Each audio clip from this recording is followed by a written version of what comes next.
The United Bank for Africa has highlighted $4 trillion worth of domestic finance. $4 trillion.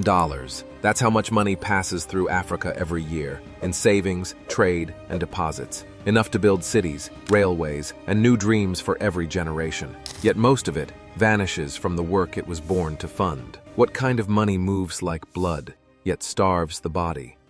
This illusion isn't only African. In 2008, the richest nations printed trillions to save banks. During the pandemic, they printed again to save economies. Empires old and new have always played the same trick, turning paper promises into power. But while others learn to turn debt into wealth, Africa still borrows to build its own tomorrow. Because this is not about how much money exists, but how money is allowed to behave. If credit is belief with interest, the real question is, what does Africa's money believe in?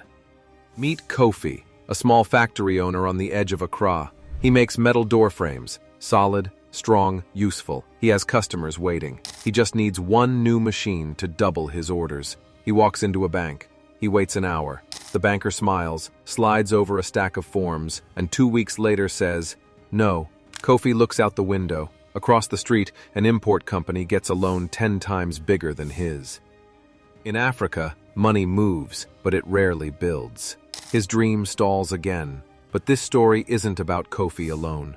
It's the blueprint of a continent, and the echo of a world that measures safety faster than progress. To see why the money avoids builders like Kofi, we need to open the machine and read its old instructions. Long ago, banks in Africa were built for a different mission, not to develop, to extract. They moved cotton, gold, and cocoa out to sea. They sent profits home to Europe and left empty warehouses behind. When independence came, the flags changed, the plumbing did not. When independence changed the flag, the pipeline stayed. New governments wanted stability, banks wanted certainty, so they lent to what they knew, imports and government bonds. The builders stood outside the glass doors watching. Across the ocean, Asia rewrote its own rules. Japan, Korea, China, they taught their banks to fund factories, not imports. Credit became a tool for creation, not just collection. Jobs rose, exports rose, confidence rose. In Asia, risk was policy. In Africa, risk was a warning. Kofi keeps a photo of his father in the same shop 30 years ago. The tools are the same, the walls are the same, only the prices changed. He whispers, "If my father couldn't get a loan, and I can't get a loan, what will my son inherit?" That question is bigger than a family. It's a continent asking why growth never seems to stick. Before we talk about fixing the system, we have to see what happens to a place that stops lending to its builders. Between tiny microloans and huge corporate credit lines is a wide, empty space. That's where Kofi and millions like him stand. The missing middle. They're too big for charity, too small for comfort, so they wait. While they wait, imports grow. Products arrive finished. Factories stay unfinished. Between dream and development lies a loan that never comes. Kofi pays his workers every Friday, no matter what. Sometimes he skips his own meal to make sure they get theirs. One night, he sits alone by the silent machine and writes in his notebook, "Maybe the bank doesn't trust me because it doesn't see what I see." He closes the book and looks at his hands, the same hands his father used to build doors that still stand today.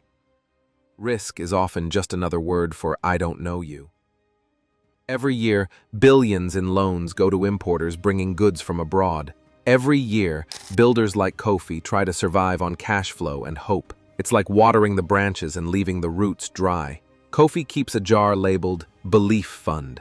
Each day he drops in coins. When it's full, he'll try again. A continent rich in faith, poor in credit. Across the continent, the pattern repeats. Banks grow bigger, factories grow smaller, youth grow impatient. Kofi looks at his apprentices and wonders, if we can't build with our own money, whose future are we building anyway? The machine that feeds imports but starves industry was built to stay safe.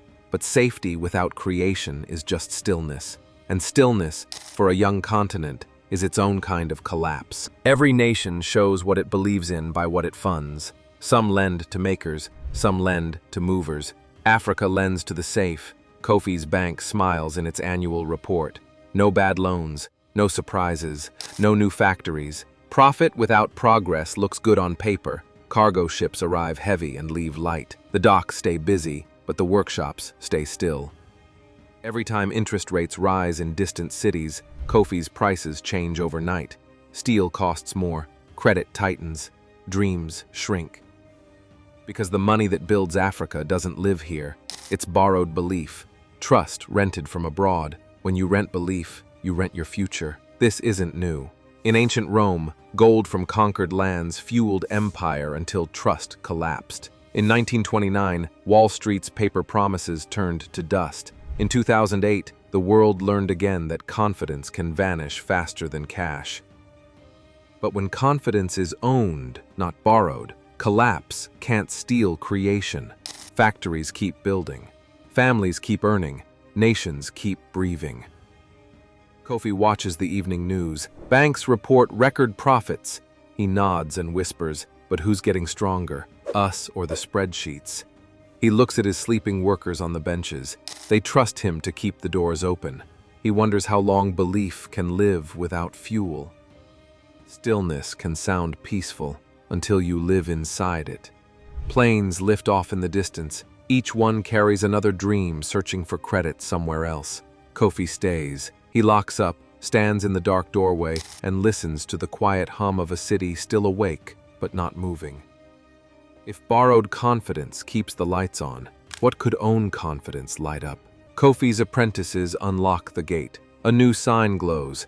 Proudly made here. A small development bank finally said yes. The loan isn't large, but the faith behind it is. One new machine hums to life, and with it, a different kind of silence. The silence of focus. Confidence stops outsourcing itself when credit comes home.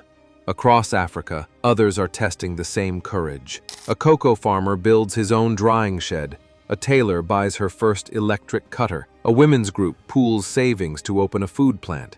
They are not waiting for permission anymore. They are lending belief to themselves. Kofi stands by the new machine. He runs his hand across the metal and thinks of his father. He whispers, "Maybe the world won't change all at once, but I can start with this door." The real revolution isn't in apps or aid, it's in trust. Imagine if every coin saved became a brick that stayed. If every paycheck believed in the ground it came from. Factories would hum, jobs would multiply. Children would see that effort plants roots, not just footsteps. That's how the $4 trillion illusion breaks, not by miracle, but by millions of quiet decisions to believe again. Credit is belief with interest. Belief costs nothing, but losing it costs everything. Kofi closes the gate at dusk. For the first time, he doesn't whisper maybe. He simply says, tomorrow. No nation grows faster than the hands it trusts with its own money, and no dream lasts longer than the time it is willing to fund. $4 trillion will move again next year. The question is simple.